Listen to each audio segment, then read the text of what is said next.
in this film in particular, in Violet, to me, the most important character in the film is the viewer. I wanted to make an immersive experience for the viewer so they could go kind of like a, amusement park ride. You get in it and you go through it yourself instead of objectively watching the actors experience this. Brian Smith here, and welcome to the Dream Path Podcast, where I try to get inside the heads of talented creatives from all over the world. My goal is to demystify and humanize the creative process and make it accessible to everyone. Now let's jump in. Justine Bateman's on the show. Justine is a screenwriter, director, and author.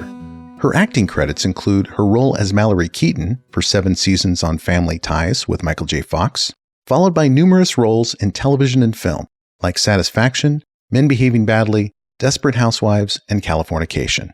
Justine recently made her feature film directorial debut with Violet, starring Olivia Munn, Luke Bracey, and Justin Theroux. Violet is about a movie studio executive, played by Olivia Munn, who has lived her entire life making fear-based decisions, but to become her true self, must overcome these fears, taking her life in an entirely different direction. Violet premiered at South by Southwest this year and releases in theaters on October 29th, followed by a VOD release on November 9th. I watched Violet before this interview, twice in fact, and it's a really unique film. Without giving too much away, it's a multimedia experience.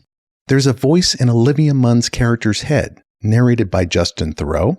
There's journal entries that appear on the screen, and there are color and hue changes in the scenes that kind of click with the emotion that Violet is experiencing. It's a really cool, innovative, and compelling way to tell a story that hits you from many different angles. And this makes watching the film an immersive experience. Violet is getting a lot of buzz, as is Olivia Munn's performance, which is a lot different than many of her prior roles. So definitely check this one out in theaters if you can, or on VOD in a few weeks. I really felt a connection with Justine in this chat, and as a result, it ended up going a little longer than most.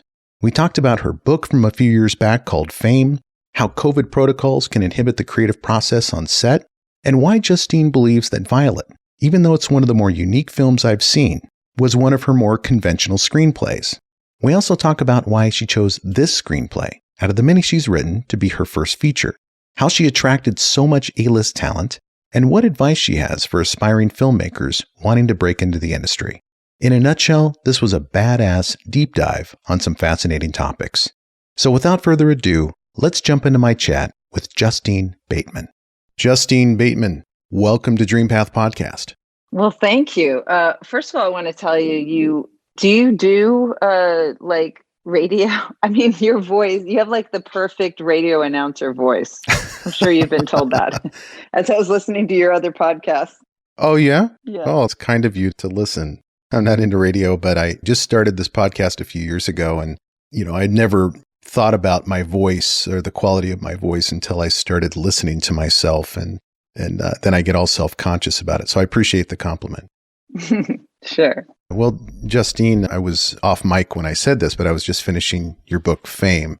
And unfortunately, I did not get a chance to read Face yet, which is your most recent book, but it really provided some nice context, I think, to talk about the film Violet, which we'll talk about in a few minutes. But that book, Fame, how long did it take you to formulate those thoughts and put them onto pen and paper or computer, or however you wrote the book? Because for me, as a reader, it seems like it's a meditation on the fame that you experienced, beginning with Family Ties, of course, back in the 80s. But in terms of wanting to put that in literary form, when did that process start? Fame, such a while ago. It was, I guess, like in 2012 when I was at UCLA, when I started there for my undergrad. I just started making notes, and in the summers I would, work a little bit on it, but I didn't have a lot of time during the school year. And then, put that together, did it in like a academic version. I got halfway through like a academic format, and then changed course when I realized it needed to be in a different style. Mm-hmm. So I did that. Yeah. And then once I changed over to a different style, it only took me like 3 weeks to write it, because I But because I had done so much prep beforehand, I'd done so much, it still has the structure. The book still has this, even though I did it in a completely different style, it still has the structure that I created for the academic version. And that's what I endeavor to do with all of my projects, is to have, no matter how loose or avant-garde or kind of stylistically new any of my projects appear to be, they all have a sound structure underneath them. You can tear the project apart and it will still stand up. It will still, I think that has to be true of any piece of art, and all the best art, no matter how, like I said, avant-garde it seems, there's a strong structure underneath it. Otherwise, it won't withstand time, in my observation. Mm-hmm. Yeah. Well, I know we're not here to talk about Fame, but I just sorry. I haven't talked about that book for a long time, so I had to readjust there for a sec. Well, I always try to do a deep dive on other work before I properly prepare for an interview on any given film, and I really enjoyed it because I think what you captured or tried to define in a way is something that is undefinable. So it's a very difficult task, I think. And I enjoy those types of topics. And I've talked a lot about the concept of charisma before and how undefinable charisma is. When someone walks into a room and your eyes gravitate toward that person, why is that? What do they have? Yeah. Or even, I've been thinking about personality lately. Like, sure, there's, you could talk about nature and nurture, but it's so ephemeral what somebody's personality is. You could put, if somebody, that's another one. That would be a really interesting study to do, just like as a project. Right. Like you drop them into a certain situation and or into a certain body or a certain, if you take, if you were born with, I guess it's arguable. Were you born with a particular personality? I think we are. Mm-hmm. For anyone who's had a kid, I don't know if you have any kids, but 3 daughters. Yeah. Yeah. So you can see like there's a particular personality. There's a particular personality to the pregnancy, even. I think your wife could attest to. Yeah. That in my experience seemed to match the kid. It's strange. I don't know if that's always the case, but it's interesting. There's this, and where does that reside? The personality in the person. Like, is it in the mind? Is it in the soul? It's weird, right? This type of person that, because the body is really just a vehicle we're in. But, so many people think that is who they are, this morphology, the size of their body or the color of it or the gender of it, or it's really just your vehicle through this experience. Yeah. Yeah. Our vessel. But your personality, your soul, your personality, your intellect, those are, to me, like really who you are. Yeah. Well, write that book. You should write it. Well, that would be, that's much more ephemeral to me than Fame.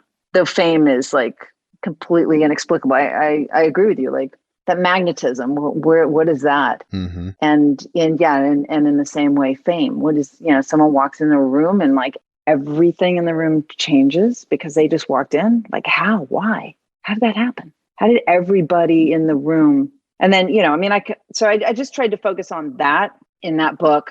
And then just the life cycle of Fame, which, I think is very interesting, particularly what I call post-Fame, when the fame is descending and then completely goes away. And then does it ever go away? Is it like a lobster trap? Once you've had it, you can never be somebody who's without it ever. And why is that even? Yeah. So the book goes, you've read it, but it goes into all of that. And then why did we put Fame on such a high pedestal? As a society? It's a fascinating question. And now, this democratization of the seeking of fame is what social media has done. Mm-hmm. And now everybody can seek it, but to what end? Like, so now we very much so quantify other people's value instead of qualify it. Now it's a numbers game. Yeah. Now it's how many followers do you have? How many podcast listeners do you have? How many likes did you get? How many reposts? And really, does that indicate quality? No. Yeah. But has quality been devalued in this moment in society? I don't know. Yeah, these are great questions. And, one topic that you covered in your book, which I really connected with, was the red carpet topic of that awkward moment where you're super famous on the red carpet and maybe other moments where you're not so famous and you're studying the reaction of the photographers and the folks interviewing people on the red carpet. And there's this hierarchy of fame that's happening in real time on the red carpet. The reason I connect with that is that I covered the red carpet at Sundance in 2020 before the pandemic started. Mm-hmm. And so I would see, the bigger stars come out first, and then the publicist would sort of prep the press for who you're going to be able to talk to. And then the other actors in the film would come after them. And you could just sense how awkward it was for them to know that they're the folks that the publicists have to tell the press who these people are. This is their name and this is their role in the film. And it's very awkward for everybody. And I saw it happening in real time on the other side of the red carpet, just as an observer. And it really resonated with me to hear your perspective on that in the book. Yeah, I call it you can get your temperature taken. Mm-hmm. That's when, if you wanted to find out where you sit. Yeah. But, but really, when anyone goes on a red carpet, like they just have to, I feel it's best for myself, at least. It's just a business transaction. You're there to promote your project and, just get to work. Right. Go promote your project, My favorite anecdote from that section of the book was the Danny McBride story. Yeah, he's terrific. Him just grabbing those tickets and telling the escort to fuck off. But anyway, let's talk about Violet. Sure. I've seen it twice now. And oh, great. I'm curious because you've written so many screenplays. I've read some other interviews that you've done. And so you have a lot of screenplays in the hopper, so to speak. Mm-hmm. Why this film? Out of all of the screenplays that you wrote, why is this your first feature directing? I guess I just felt like, the short answer is if the world were to blow up after I get my first film out there, I would want to make sure that this one's out there. Mm. The longer answer, I'll give you a summary of the longer answer is, my goal eventually is to do these, what I call layered projects, layered films that combine tech and entertainment. And, you can structure scripts in a completely different way because you're using a different way to deliver your film. You're not delivering it in a linear fashion necessarily, and not choose your own adventure, but rather because of the different ways you can deliver a story with a touch screen technology or augmented reality and things like that. You can structure your script differently. You don't have to structure your script in a linear fashion. You can, instead of it being like a line, you can shape it more like a tree. Mm-hmm. And again, not choose your own adventure, but rather the story is this complex and you can watch it in a different way. Anyway, so good conversation for another time. But so with that in mind, I was like, okay, well, if I'm to get one feature, if I would want to make sure that I got this one out. If I, in fact, ever did the layered films and then felt like, I can never go back to a conventional kind of film, I would want to make sure that I had gotten that one out. Right. But, things change. And now there's a lot of other conventionally structured films that I'd like to do as well. So, but anyway, that's the longer answer, Yeah. Yeah. I just wanted to make sure that I got this one out there. Yeah. It's like if somebody said, if you could only pick one, which one would it be? And I'm like, okay, this one. But of course I want to do like 20 more films. Right. I would think if you have more conventional storytelling in other scripts that at the moment or in the moment probably see this as a riskier film to try to make just because it is so unconventional. Oh, no, for me, this is more of a conventional film because I'm shooting it it's a linear. Oh, I see what you're saying. I mean, yeah, it's a linear film. So I guess what I'm saying is, let's say you shoot all the scenes and it's like a series. Let's say each scene is cards in a deck of cards. Mm-hmm. And when you assemble them in the edit, you assemble them in some kind of order. So you're turning over each card each card's turned up and you just move through it. Right. You see all these cards in a particular order. So I'm talking about like films where like, yeah, you might shoot all these scenes and then display them for the viewer like you would set up a solitaire game. Yeah. So you only have like 7 scenes turned up, but you can do deep dives in particular directions if you want to know more about that person or what that look that just occurred between those two people and things like that. So that's what, so no, to me, Violet is relative to the layered projects I want to do. Violet is one of the conventional. I just mean like something that can be displayed in a movie theater because you're watching it unfold before you in a linear fashion. Got it. Yeah. Well, geez. Yeah. I mean, I guess those other projects that you're thinking about doing must be really unconventional, because this one for me was unconventional from the standpoint that it almost seemed multimedia, because, and maybe that's not the right definition for it, but yeah, where you're like a collage. Yeah. You're reading, it's almost like you're reading the journaling from Violet in real time about her experiences that are going on screen. And then you're hearing the voiceover or the committee, Justin Theroux's narration. And then you're also cinematically seeing the screen color change. There's so much going on in addition to the conventional storytelling that you see in movies that you cannot watch this film while you're scrolling through Twitter. I know I speak with firsthand experience because that's kind of my default position when I'm watching movies. And I know people are used to doing that now, but you know, right. I mean, I'm of the mind and, you know, grew up watching films that were tasked with holding your attention for 90 to 120 or more minutes in a theater. Yeah. Like, how are you going to do that? Right. You know, but I know a lot of films are made now. My manager calls it visual muzak, like stuff that can be on while you are multitasking. Yes, while you're scrolling through Twitter and answering your emails and doing all the rest. But I wanted to, and yes, you're right. This isn't like an extremely conventional film, you know, of course, where you're just like watching these scenes and, you know, each scene has like a master and a close up and a close up and then we're out. And master again and then we're out. Yeah, I mean, in my heart, I'm a collage maker. I mean, as a kid, like that was my first collage making and writing was like my natural state creatively as a kid. Mm-hmm. And I love, you know, Photoshop and, you know, Pixel Maker Pro and Mater Pro. And I love the things you can do on those. And I want to kind of approximate that in film.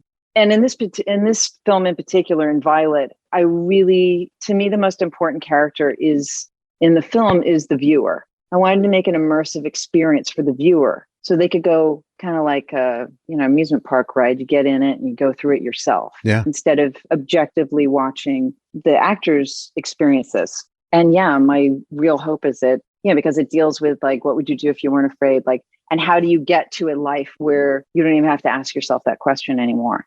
My hope is that people, after they see this film, can feel freer in their life and that expands and increases in their life. And if it's something that they're not currently going through, maybe they have a friend who is, or maybe in 5 years, they're like, ew, I'm having this sticky situation. And I remember that film I saw a few years ago, Violet, the character just did the opposite. Mm-hmm. Or character asked herself, what would I do if I wasn't afraid? And maybe I'll try that, you know? So that's my hope that, you know, it's the film I wish I'd seen at 19, you know, would have saved me a lot of time.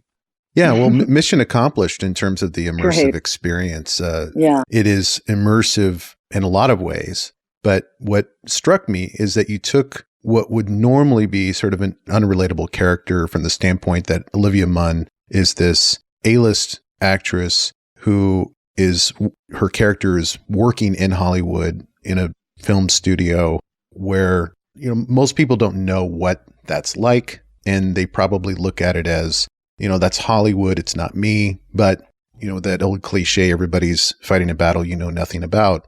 Here you're brought into her battle internally right from the start, right out of the gate.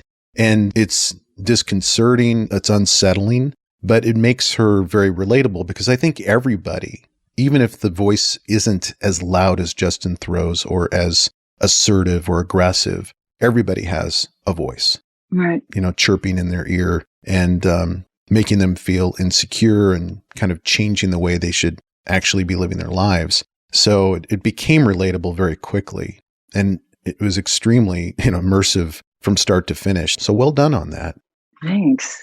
How did you approach casting this film? You're a first-time feature film director. You've been an actress for a long time, for decades, and a writer and a producer, and you've done so much in entertainment, digital media. So you had a lot of street cred going in, but still, first-time feature film director on a film that is, compared to other mainstream movies, fairly unconventional, even though it's conventional relative to your other work. Relative to the other ones, yeah. Yeah. So how did you attract this type of talent? I mean, Luke Bracey, Olivia Munn, Justin Theroux, a lot of great actors. First, I'm going to come to that in a second. First, I want to, this is not the film is not a expose of the industry or anything like that. In fact, the conflicts that she has with her boss, that Violet has with her boss, I haven't had this kind of thing myself in the business.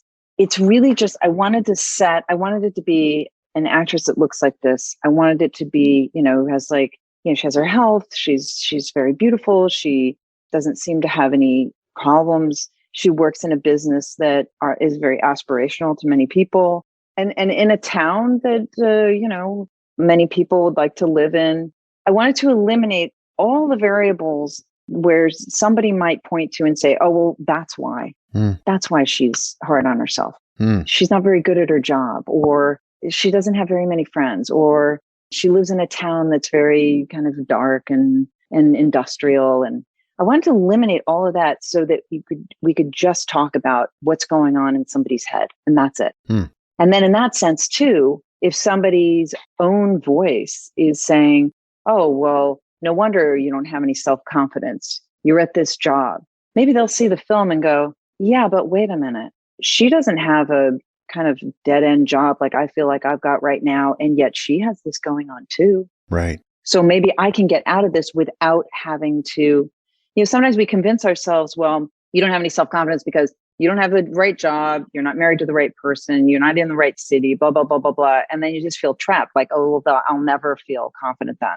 And I think that's complete bullshit. You can totally become fully yourself. And maybe those things around you will change as a consequence, but it's not like you've got to change all these things around you in order for that to happen. Like, oh, if only I lived, I'll be happy when. If only I lived in another city. If only I was at another job. If only I, and then that gives us an opportunity to just like kick our confidence just down the road.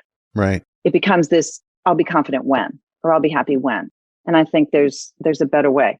Okay. So just wanted to cover that. But as far as the casting goes, because I was an actor for many, many years, I know what it's like as an actor to get a script. And if the script is good, the role is a character that you feel good, like you feel the timing is right for you to play that kind of role in your life at that moment. That's what you're feeling like doing at that moment. The people that are involved in the project are of high quality. All of these factors, for these actors that are reading my scripts, all that has to be in place, right? So maybe they see that we're all quality people and they really like the script, but it's not a character they want to play right now. Right. Or it's a character they want to play right now, but they don't like my style as a director or whatever. Maybe it's something like that. So you never know. So all those things have to come together. And luckily, they came together for this cast that I've got. And man, everybody is just great in this. Agreed. And I think it's really important, not just for your main characters, but for your secondary characters. It's important to get actors that are outstanding. Yeah. I mean, to get the best actors you can possibly get. Somebody's got one line, two lines. That's really fucking important. Yeah. Because if you're not casting great actors in those parts too, you're playing sort of with the veracity of your film. You're playing with when you have great actors in those parts too, it deepens the whole project in a way that I don't know a lot of people are aware. Right. It gives it heft. It gives it believability. It's really important, I think. Yeah. Dennis says as Olivia's character's boss, I think, added a lot of gravitas too to the film. Oh, completely. He did a great job. Somebody who's so wounded in his own life that he can't get out of his own way. I mean, as much as the voice is affecting her, it's affecting him too. It's affecting everybody, and some people hear it less, like Lila says, yeah, when I hear it, I just know it's a lie. But for other people, it becomes really kind of foundational. It's what they lean on. So in terms of funding this film and getting it into the festival circuit and submitted to South by Southwest, what was that process like? And also, what was it like to run up against the pandemic right at a critical moment when you're trying to get this film out there? Yeah, well, the getting the funding, that took a year and a half, and it was me and my manager, Larry, just hitting up everybody we knew who had money and everybody we knew who knew someone who had money, and even people who said they had money and didn't have money. I mean, there's a whole other script that I could write about that experience, because it was like, it became a carousel of crazy. It was really kind of crazy. But yeah, it took us a year and a half, and then submitting. I just submitted. You just go just like anybody else. I just go on Film Freeway and just submit to Sundance and South by and Tribeca and Cannes and Berlin. I mean, you can do those on Film Freeway, but yeah, I mean, I just did what anyone would do, and the response was just really fantastic. I mean, South by, I had not gotten into South, so I had 2 shorts before that, so I'd done the submissions with those as well, and I did not get into South by with my shorts, but I got in with the film, and I got in early. So I'd like hold the information back for a long time. And then, a couple of the other big festivals were interested too. And I was like, oh shit, I just already gave my word to South by. So yes, then holding it, and then, and getting all the promotional material together, making hotel reservations, getting all the actors set up, and, the investors are going to come to the festival too, just making all those arrangements, for this film, and, multiply that times however many films were accepted, and then times that how many other, musicians were ready to go, and tech companies and speakers and all, it's such a massive, it's 3 festivals in one. It's huge. Right. And then a week before it's supposed to start, a week, and not like, we're not sure if we're going to have it or not. Like, no, it was on, and just canceling it just a week before we were all going to show up. Yeah, it was really extraordinary, because I wrote the script in 2010, 11, and then, went to school and, did all these other things. And so it's not like I was trying to get it made for 10 years, it's not like that, but to then pick it up and go like, oh, I'm going to do this, and then go through the process of getting the money, and then going through the process of making the film, and then casting and getting the film done. And then hoping you get into a film festival, and then getting into the film festival, and then holding, not telling anyone about it until they make their announcement. So anyway, just a series of waiting. And also for me as a director, I'd wanted to direct since I was 19, but the timing never felt right. So that switch had been flipped too, a little earlier. So anyway, there was all these different moments of waiting. And then finally it's like, now this release. Oh my God, great. We can go and we could celebrate this film coming out. We can sell it hopefully to a distributor. And then to have that canceled, that is a unique kind of feeling. And I feel for everybody who was a part of that festival, everybody who had anything they'd been waiting for in 2020. I just want to say, I feel you. Mm-hmm. Athletes, musicians, account executives that had like things planned, like anybody, weddings, graduations, everything. Yeah. There's really something very important about the ritual of celebrating accomplishments and performances and, accomplishments, academic or artistic or whatever it is. And that's been a part of us as for human beings for as long as we have been around. Yeah. To have ritual and celebration, and to have all that canceled. It's a bad thing for humans to not have those things. There's something necessary about it, I think. I agree. I was just talking about this with my producer, Jason, that I think there's a collective trauma that has to be reckoned with that has happened to not just our country, but the world, in terms of, like you're saying, the canceled celebrations are one thing, but the canceled rituals of, mourning someone's death and not being able to go to a funeral, not being able to be with someone, I'm a new grandfather and, I'm lucky to live with my grandchild now, but a lot of grandparents didn't get to see their grandkids for an entire year or longer. But there's this collective trauma that hasn't been processed in the entertainment industry. It's in everyday life. And I think it's going to reverberate for decades. And I don't know how we're going to reckon with it, but it hasn't been dealt with. It isn't really being discussed because we're still trying to emerge from the acute trauma of the pandemic. And dealing with the chronic ongoing trauma is something that, I don't know, we just have to figure a way through it somehow. Yeah, it feels like for me, a theft. Mm-hmm. It's like something was stolen from us. Yeah. Like graduated from high school, you can't get that back. That's that. It was stolen. Mm-hmm. You can't get it back. Yeah. But we can go on and know that things can be restored in other ways. We can get like, well, that blessing was stolen. You get double blessing in some other area somewhere else down the line, Right. So I believe in that. And in that sense, I got the following. Toronto had wanted Violet the year prior, but like we were very enmeshed in, it was going to be virtual and we were very enmeshed still in, talking about COVID and the US election, presidential election. So I was like, I don't want it going out right now. Like, how am I going to be able to talk about it on social media, Right. While all this other stuff is, very intensely going on. So I thought South by would be, so I reapplied, after, as I held the film, I didn't want to do it that way. So I held the film and I reapplied for South by and some of the other festivals, including Toronto, Tribeca, there were other film festivals that had wanted it previously and, and was lucky enough to get into South by again. And I thought I was hoping it would be in person. And I said, no, we have to do it virtually again. I was like, all right, well, I know the timing's just right. I don't want to do this virtually, but the timing is right. And it was like poetic that it would finally be out, premiere at South by anyway. Okay. So to get to this, so then Toronto called and said, the Toronto Film Festival and said, we want Violet again. We're going to be in person. I was like, oh no, I've just committed to doing like world premiere because they like to have that premiere status. Oh yeah. And Diane Sanchez said, it's okay. It can be an international premiere. And I was like, really?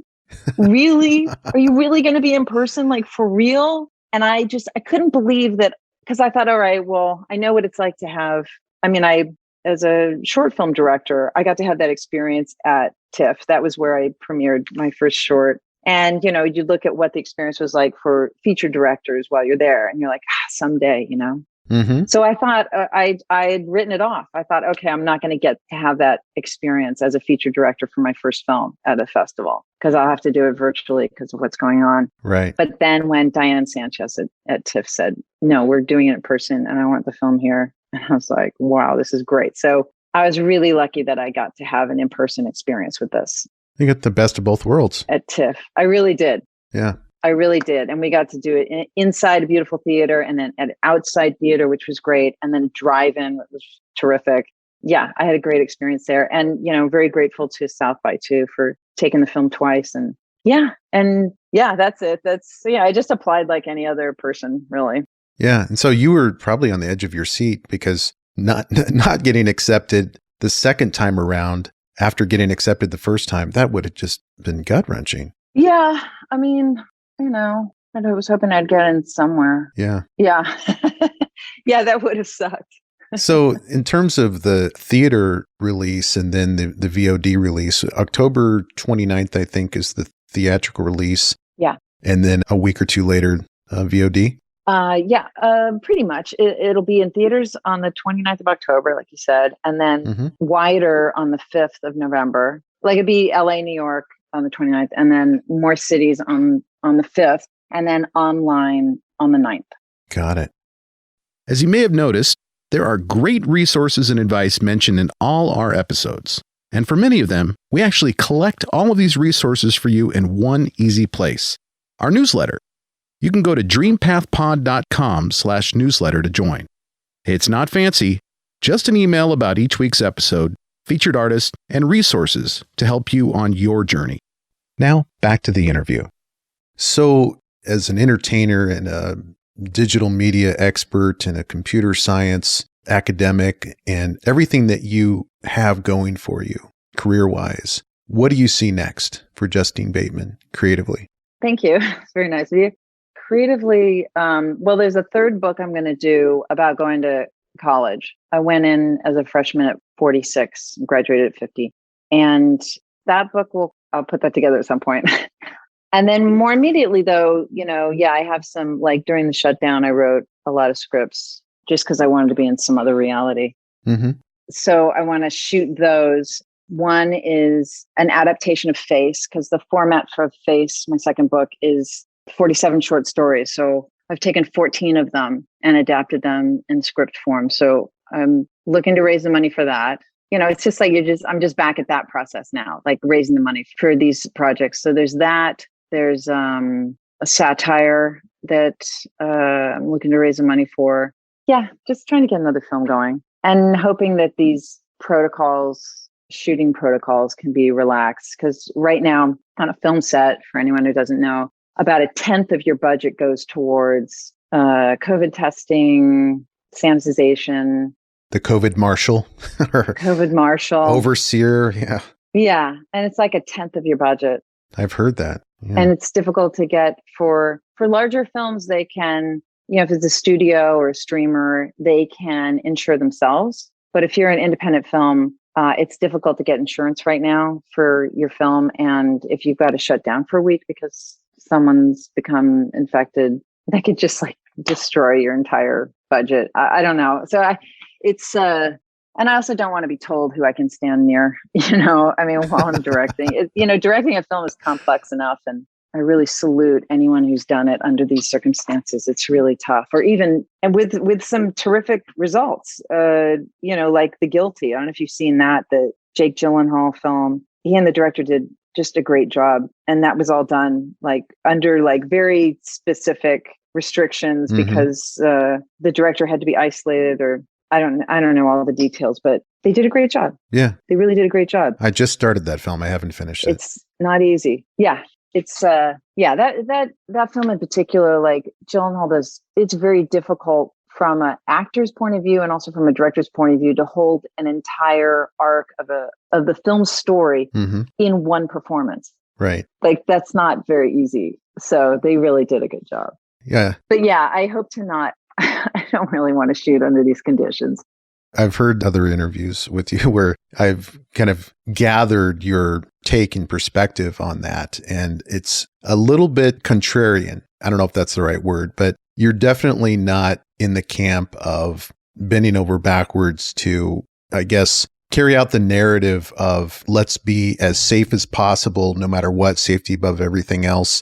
I think creatively, it sounded like from previous interviews that you were kind of frustrated with how rigid the protocols were and how it gets in the way of connecting on set. And also, and maybe this observation is not completely accurate, but you seem to push back on the narratives that Hollywood is sexist and misogynist, and, the Me Too movement. Your perspective seems to be a little bit contrarian, or at least different than the usual talking points that I hear coming from Hollywood folks. Maybe, as far as like the protocols on the sets, I know the guilds, the DGA and WGA, IA, SAG, and Teamsters and so forth, have done, a really great job at creating situations where we can shoot. So I think they've done a terrific job. I just personally know that it's already complex to shoot a film. Right. And I hope that by the time I've raised the money to shoot one of my films, I hope we as a society have gotten to a point where those protocols can be relaxed, because I feel like just me as a person, I can either do these protocols or I can make a film. I don't know if I want to be doing them at the same time. That's why I say, I really salute people who are doing that simultaneously right now. Right. So yeah, it's just, I'm grateful for the protocols because it's allowed filmmaking to continue. I just hope for me personally that by the time I've raised the money to shoot my next film, I hope we've gotten to a point with COVID that we don't need the protocols. Right. That's just and I'm sure everybody who's now using the protocols has the same wish. Oh, yeah. Everybody. I mean, everybody hopes we can get like past this. Right. But yeah, that's my feeling on that. Very grateful that it's allowed us to shoot. But I do hope that we get to a point where they're not necessary by the time I have my funding for my films. And then as far as the sexism in Hollywood, let's just say I've experienced it outside of professional settings far more often than within professional settings. This is my experience with it. Yeah. And really, if anyone behaves sexist towards me or to any woman, they're just showing you their hand. They're just saying, I am severely insecure. Right. And somehow you standing in front of me pushes all kinds of buttons that I need to deal with, that this man would say, that they need to deal with personally, like away from us. Like, please, like go to a therapist and get to a point where that doesn't happen for you. Right. You get to a point where you can stand in front of a group of women and not have your buttons pushed. Wouldn't that be a better life? Mm-hmm. So that's what it says to me. Yeah. It says, I have some deep insecurities and women push my buttons and it's a cry for help, Mm-hmm. yeah. So that's what it says to me. So in other words, when a man is sexist towards me, he's telling me about himself. He's not telling me about me. It's not personal against you. It's just an observation you're making about their character as opposed to letting it affect you. Well, it's what they wind up doing is they wind up saying and doing things that here's how the chain of events go, as I understand it. And we go over this in Violet, right? When she's in the parking lot and she feels really uncomfortable, mm-hmm. she says something critical to the other person to try and make herself feel better. Right. To try and push them off balance. So I believe if a man is going to be sexist towards me, I believe that it first starts, he's going along and he feels fine. And then something about me, something about the situation causes his insecurity to erupt. And he doesn't like how that feels. So instead of just being uncomfortable, he wants to get away from feeling uncomfortable and wants to say something to me to throw me off balance so that in doing that, he can feel righted. Right. He can feel like he's back on track because now he's distracted me from having a presence that pushes his buttons. Does that make sense? Yeah. And he didn't let it push his buttons in the movie either. He didn't take it personally. At least that was my perception of that scene. That who didn't? In the parking lot in that scene. Correct. Yeah. He didn't. Right. He didn't. He, right, exactly. On the phone call after, Martin says, mm-hmm. It's okay. I know it was a really uncomfortable situation for you. So that's really it. Right. When some guy's being sexist towards me, that's what I think in my head. I think, wow, this must be such an uncomfortable situation for you. Wow. I hope things can go better for you in the future. That's a remarkable empathy that you have the capacity for. Well, it can be an empathy, but it can also be and I'll never work with you again. Yeah. I certainly, while you're off, if you go through some transformative experience because you go to therapy and you go and you deal with your insecurities, maybe you'll get on the other side of it and you'll be somebody who'll be good to work with in the future. Yeah. But until then, there's plenty of guys.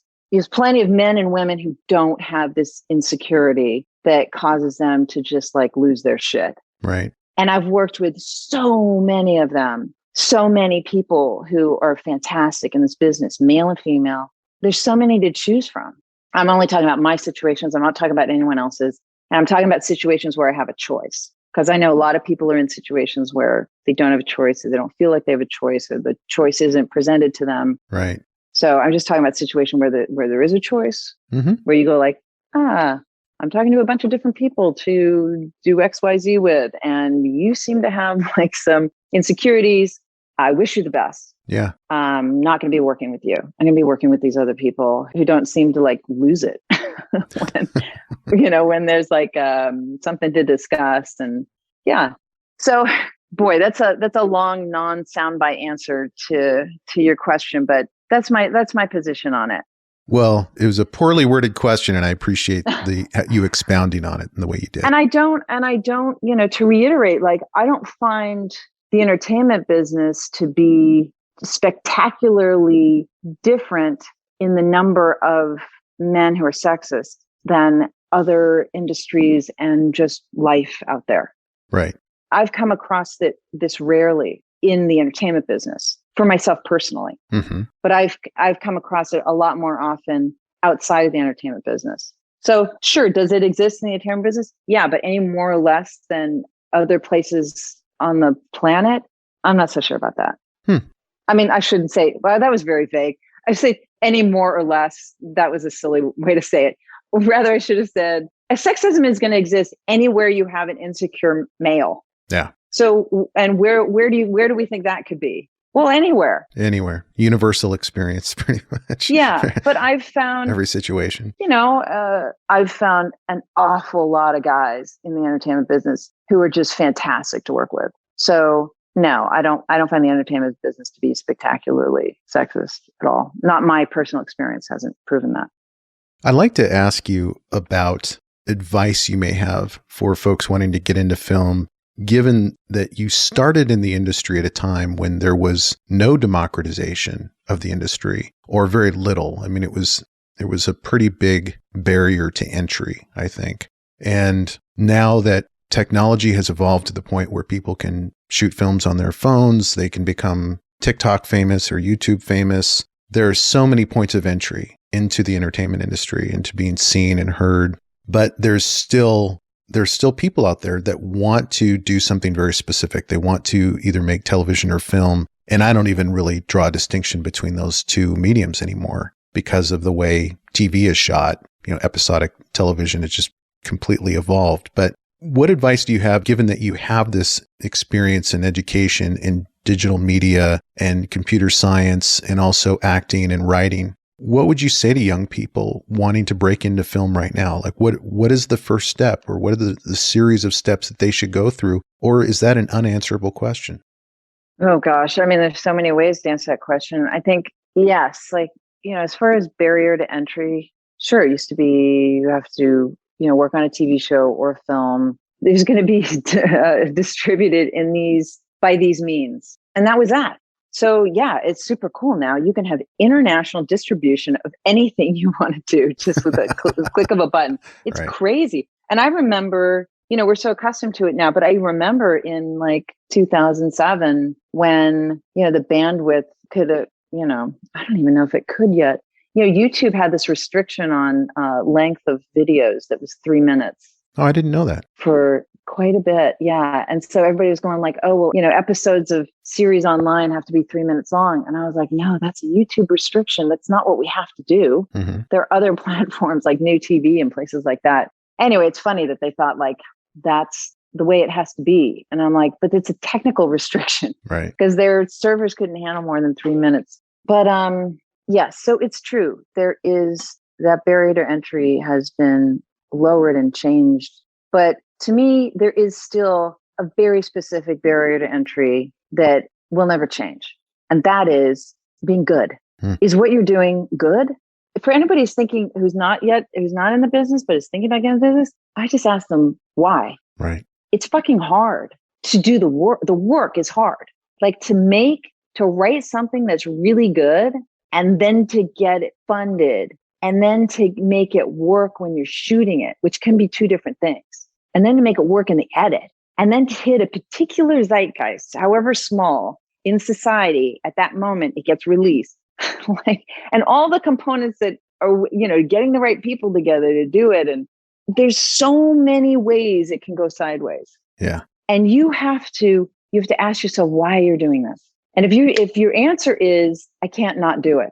I tried not to do it. I can't not do it. I have to do it. You're going to be fine because you're going to have the fuel to work when you're not getting paid, to go above and beyond, to make it happen, to make it succeed. I mean, I don't know how anybody gets anything done in entertainment, and musicians, whomever, everybody, without needing somehow it's just your path. Yeah. Because otherwise I don't know how you'd have the endurance to do what you have to do, to ask person after person after person after person after person to, you know, I don't know, be your cinematographer, or to get the funding, or to get distribution, or to, you know what I mean? Right. I just don't know how you'd have the gas. So if you're trying to be famous, if you're trying to be known, there's a real low barrier of entry for that. Right. And you may be getting yourself into an arena where you're just never going to be satisfied. That's a life choice that is going to, like, you're going to hit a wall somewhere. Right. But if you want to be a filmmaker, start and you've just, you're like, yes, this is what I have to do. Then start small and affordably. The Duplass brothers have a great book called Like Brothers that, you know, part of it is talking about the relationship and part of it is talking about filmmaking with nothing. That's a really good book to read about looking, you know, the basic tenet in that book is look around at what you have access to. What actors do you have access to? What equipment do you have access to? What locations do you have access to? What story do you have access to? Do you write? Can you write it? Do you have a friend who's a writer? Could he write it? Like, what do you have access to? Spread your arms out, you know, at this radius. What have you got? Right. You know, metaphorically, right? You know, just within your world, right? What have you got? And then do something, like put something together. See, you know, I highly recommend doing a short before you try to take on a feature as a director. See how you like to work. See who you want to work with. It's going to be a lot easier if you're doing a 2-day shoot to figure out if you like that cinematographer or you like working with this producer or something. Right. You know, rather than being on a 20-day shoot and you're like, fuck, what am I doing? Can't wait to, you know, and then you're married to them for like the life of the the shoot, or if it's a producer, you know, through distribution and everything. So it's a great way to like shop around for who you want to work with in the future on your bigger projects. And for writing's pretty glorious as far as access of the actual doing of it. That's a shit sentence, but all to say, if you want to write, like write.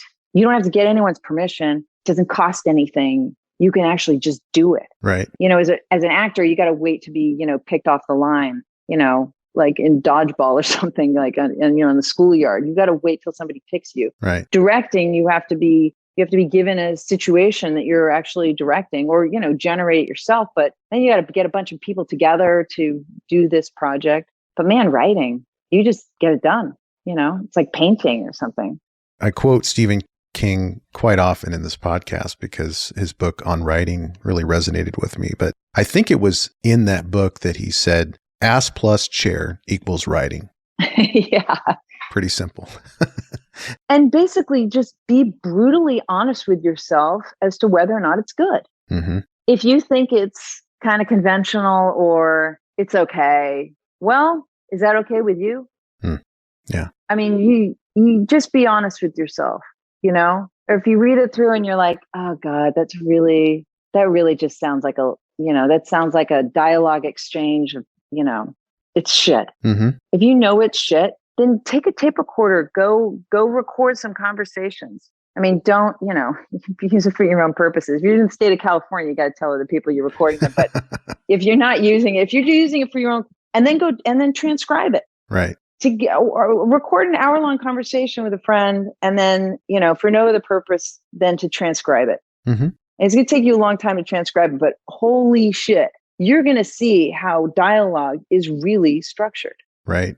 And one thing you'll discover is it's one long sentence, often. Very interesting. Lots of ellipses and commas and dashes and you know, just like listen to how people really talk and stuff. Anyway, that's one example. Like if you feel like your dialogue is shit, go listen to how people talk. That's incredible. Yeah. Go listen to how people talk when they're under pressure. Listen to how people talk. Like when I hear an argument in the neighborhood, I'll like go out on my front lawn and I just like listen to how it's structured, you know, fly on the wall. Or how do people talk when they're, you know, in a more formal setting, you know, in an interview? How do people talk when they're feeling uncomfortable? How does their tone change? How does the structure of what they're saying change? Anyway, that's one example like of dialogue.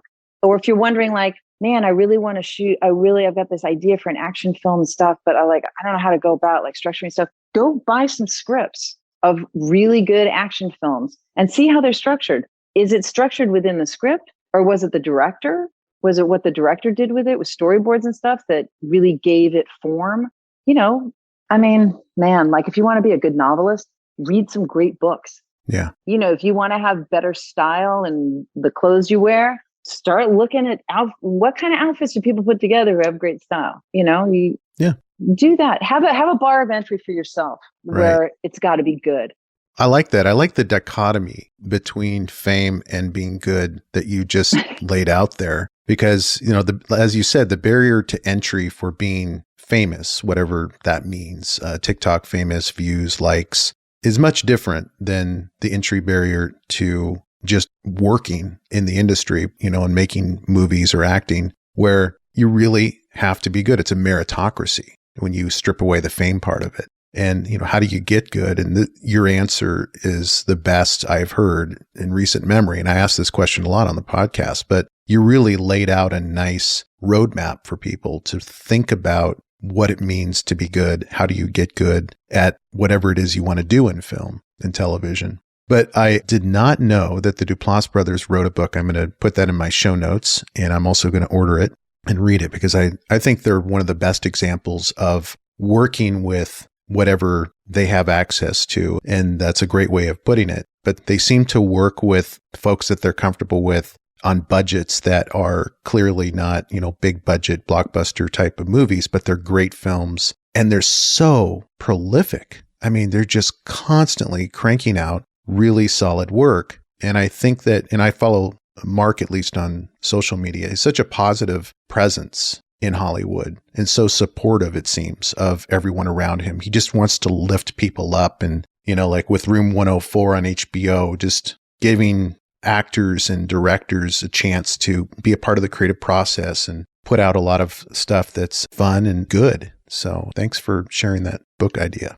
Yeah, there are other great books too about like A Man with a Camera, Nestor Almendros, about cinematography, if anyone's interested in that. The Big Goodbye, Sam Watson's book it's The Big Goodbye, Chinatown in the Last Years of Hollywood, about the making of Chinatown. Right. That's really interesting about, where all, the writer, producer, director, actor, like where were all these people just before they came together to do this? And then like Irwin Winkler's book, A Life in Movies.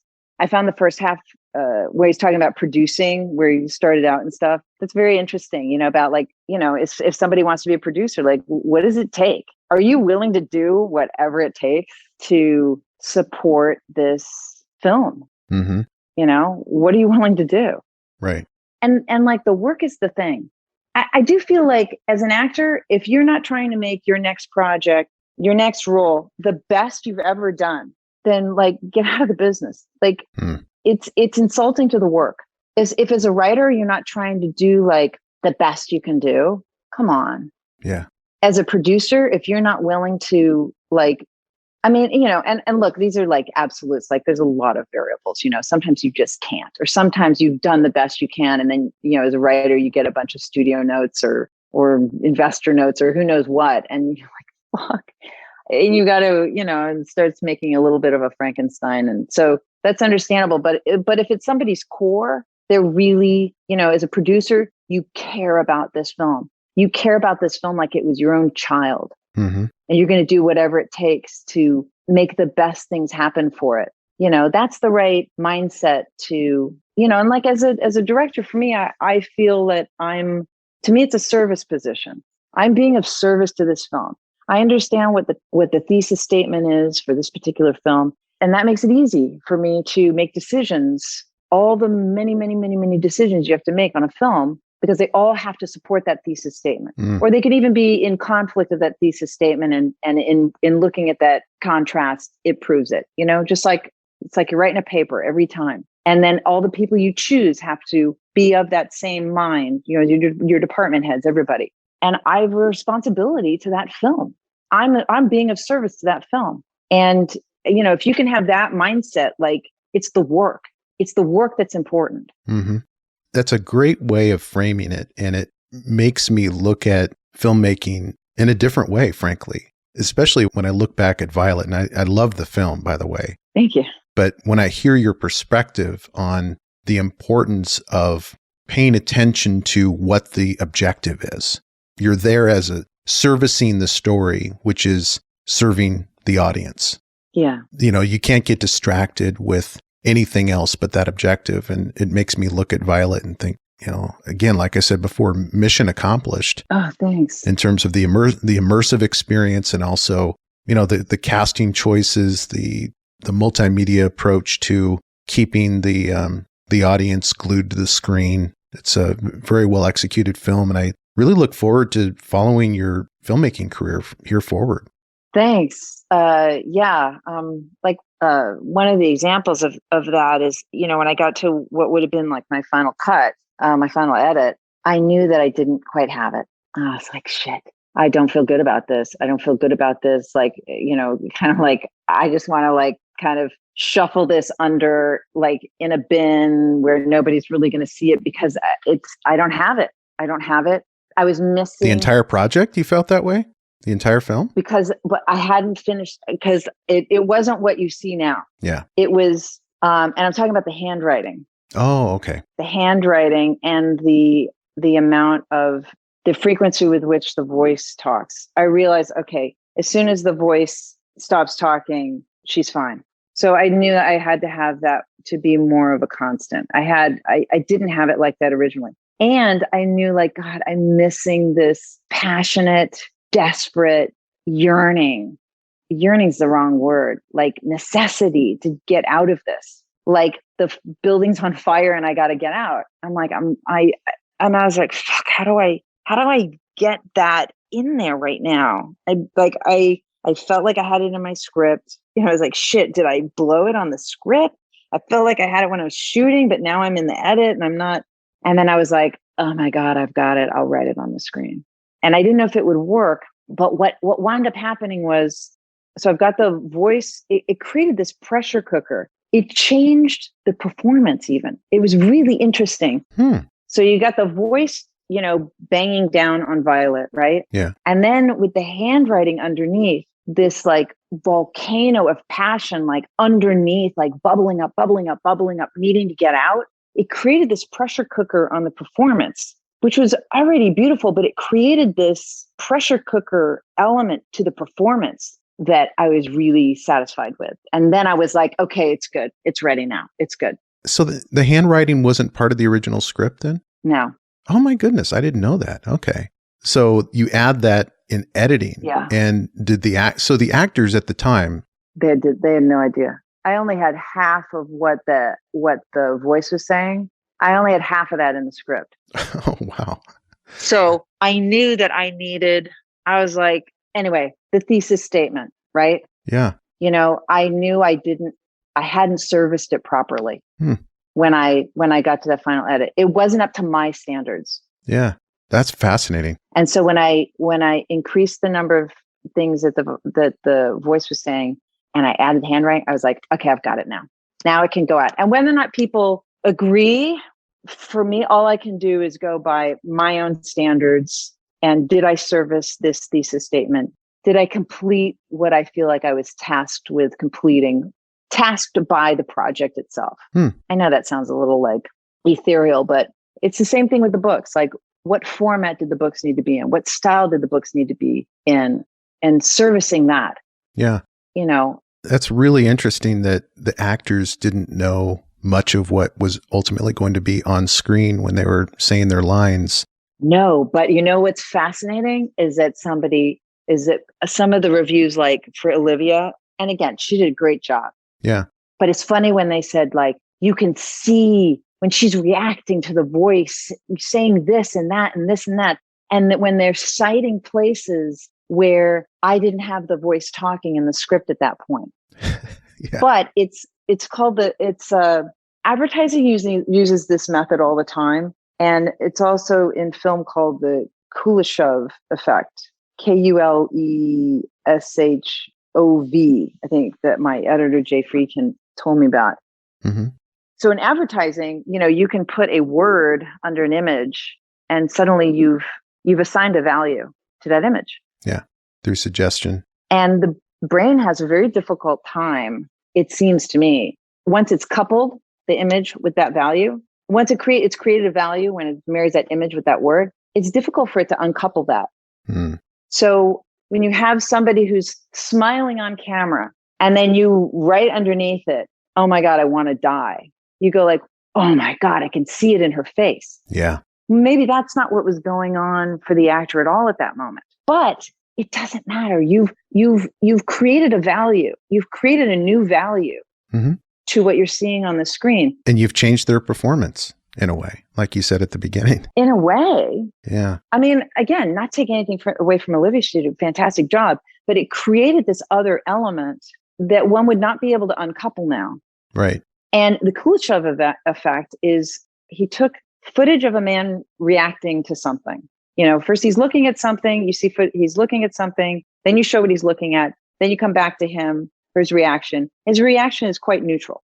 So they ask the audience, they show the man, and then they show a bowl of soup, and then they show the man again. And they say, what's going on for this man, when in this last shot? And they go, well, he's clearly very hungry. Look how hungry he is. You can see it in his face. Yeah. And then they showed him another sequence where he's looking at something. Then you show a woman, laying on a couch, I believe. And then they show him again. And then they go, what's going on for this guy? And it's like, oh my God, he's so, he's lusting after this woman. You could see it in his face. Right. He used exactly the same footage of the man in both pieces. Right. So it's really, you're changing the perception of the performance, not the performance. Yeah. Yeah. Your mind is making a connection. Oh, that's amazing. Your mind's doing that, not the footage. Yeah. And music does this a lot in film. Music does this a lot. A tense situation, if you ever listen to or watch a horror film without the music, right. without the score. Right. That's so funny. It changes it. Your mind is making this, creating a value. It's taking two elements and creating a value. And sometimes people just don't realize it's happening. Like I said, it's used to great effect in advertising. So what has Olivia said about the film now that she's seen what you've done with it? I mean, the multimedia, the journal writing, the additional voiceover, that type of thing. Did she have any commentary?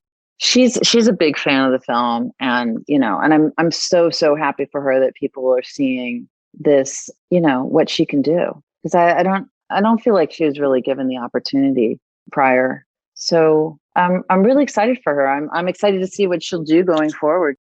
What types of roles she'll have access to now. And right, and go do. I'm very excited for her, and like the whole cast. I just like Luke Bracey. I mean, the fact that he was even available, like I can't believe I got him. You know what I mean? He is just stunning. First of all, stunningly handsome. I didn't realize looking at this guy like, wow, he is a movie star. He really, in every sense, he has this laid back attitude that was like, or presence that was much more common, I think, years ago with like, Robert Mitchum's and, Steve McQueen, James Coburn, Paul Newman, right?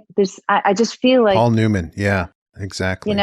Or even more currently like Kurt Russell or Dennis Quaid, or I don't know, just sort of this like, don't sweat the small shit kind of aura. It's not that common now. That was actually the trickiest role to cast. It's not that common now. Yeah. So I was really glad that Luke came along, and just everybody. Dennis was just perfect, and Justin, like it's like criminal that I didn't have him on camera because he's such a good actor. Great writer. I mean, the whole thing. Oh, he's great. He's great. So yeah. I thought it was Will Arnett at first. Ah, yeah, he's got a terrific voice too. Yeah. But that would have been, Will is so associated with comedic performances. I think that would have been kind of a different choice. But well, if they did a comedy version of Violet, Will Arnett will be perfect then. Yeah. But yeah, the whole, like a lot of talent all the way around, cinematography, sound design, the score by Voom. And by the way, their score is going to come out about the same time as the film, at the end of the month. So I think people will really like what they've done with, they expanded a lot of the score in their nice. In their album. Yeah, everybody. So I was really lucky to have so many talented people on this film. One more comment, a random comment about Luke that I just thought about is he is such a movie star in terms of his appearance and his aura that it really served a great purpose in the story as a story device, because it's so obvious to everyone who is watching the film that he is like the perfect boyfriend for her. And she just cannot see it or doesn't want to accept it, whatever the barrier is for her that's preventing her from seeing that. It created that tension throughout the film because you're like, what is she not seeing here? You know what I mean? Yeah. But that's, hopefully that'll make people see in their own lives. Like, sometimes we don't recognize sometimes other people have to point it out to us. Like, hey, you keep getting opportunities, work opportunities that are like this. And sometimes we don't even see it. Right. Sometimes we'll go, oh my God, you're right. And then you got to ask yourself, what am I doing? Why am I not going there? Right. That's, like this job, that she gets offered. And then, you have Laura San Giacomo, who's so fucking great, say, a nice job offer. And then she's like, well, I can't do that. Mm-hmm. I can't do that. And it's so clear to her that she can't do that. She can't go in that direction, and that she can't be with somebody. Let me tell you, among women, and this is true of men too, I shouldn't just say women. There are a lot of people that are in relationships that's got a lot of baggage in it over a relationship that is where like the road's clear. Right. Because they don't think they deserve it, or they don't think it's like almost like, well, if there's no work, then I don't know what it is. I don't know how to be in that. Or you know what I mean? Like to be in situations where like there are no problems, that makes some people really uncomfortable. Yeah. Sometimes people get involved with a married individual because they know the relationship's only going to go so far. Yeah. Stuff like that. Sometimes we stay in situations that have built-in roadblocks because we're afraid to go further than that. And that could be part of why Violet doesn't want to be, is holding herself back from all these things that are available to her.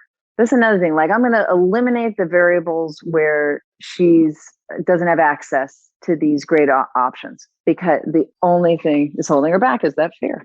Well, Justine, you have been so generous with your time today, and also your insight about the industry. Oh yeah. Well, you're so good at this. I didn't even realize what time. No, it's been a great conversation, and sometimes I feel badly for going so deep and demanding so much of my guest's time, but you've been very gracious and generous, and I've learned a lot about creativity and the industry. I hope my listeners feel the same way, and look forward to seeing how the response is going to be to this film with the theatrical release and VOD, and then what your next project is. I can't wait to see it. Well, thanks so much. Yeah, I hope you'll have me back on the next one. Absolutely. I'll be in touch. Okay, great. Hey, thank you for listening, and I hope you enjoyed today's episode. If so, I have a favor to ask. Can you go to wherever you listen to podcasts and leave me a review? Your feedback is what keeps this podcast going. You can also check us out on Instagram, Twitter, and Facebook with the handle @DreamPathPod. And as always, go find your dream path.